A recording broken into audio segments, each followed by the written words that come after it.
essentially there's no way of knowing until we get a bit more clarity on the DUP's position, a bit more clarity from some of those former Conservative MPs that were expelled from the party last month as to whether they're happy with the terms of this agreement. We've just seen some of the details of that being released by Task Force 50. That's the team inside the European Commission that's been negotiating this with their British counterparts, and it'll take some time, I imagine, for some of those MPs, people like Philip Hammond, the former Chancellor of the Exchequer, to go through the details and see whether it meets their requirements when it comes to the survival of the Union. Of course, that's one of the big questions about whether Theresa May was able to get support in the House of Commons was not only to do with the future trading potential for the United Kingdom, but also what it meant for the division between Northern Ireland and the rest of Great Britain, the United Kingdom.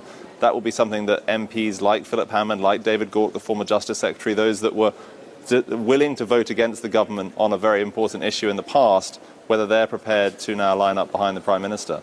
Willem, you've got to think that Boris Johnson maybe would have learned from the mistakes that Theresa May made. And we heard from the DUP earlier this morning, as we spoke about, saying that they had resistance to the initial Brexit deal that was being proposed just a couple of hours ago.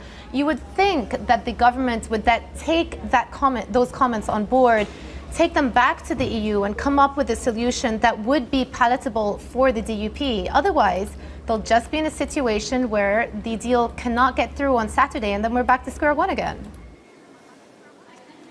The alternative way to think about this, Jumana, might be where you've now got the British government, you've got 27 European countries if they sign off on it, and you've got a vast majority of a parliament potentially in favour of a deal. That might put a huge amount of pressure on the DUP, and their voters might also put a huge amount of pressure on the DUP politicians, the members of Parliament, the 10 of them inside Westminster, to agree to this. The technical term that they like to use in British politics is to be bounced into a decision.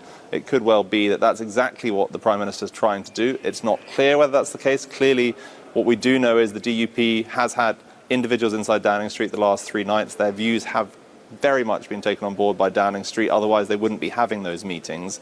And despite that statement you point to earlier this morning, they weren't happy with the shape of the deal just a few hours ago. It may be that this is a way to try and force them into accepting it, or the other alternative, of course, is that the Prime Minister, ahead of that meeting of Parliament on Saturday, is thinking he has support from some of those Labour Party MPs who in the past have said they would like to see a deal quickly, they would like to avoid no deal. It may be he feels confident he can get a majority using their support in the face of continued DUP defiance. Hi, I'm Joanna Bersecci, and thank you for watching. You can check out more of our videos by clicking on the boxes on the screen. And don't forget to subscribe to our channel for more from CNBC International. Thank you for watching.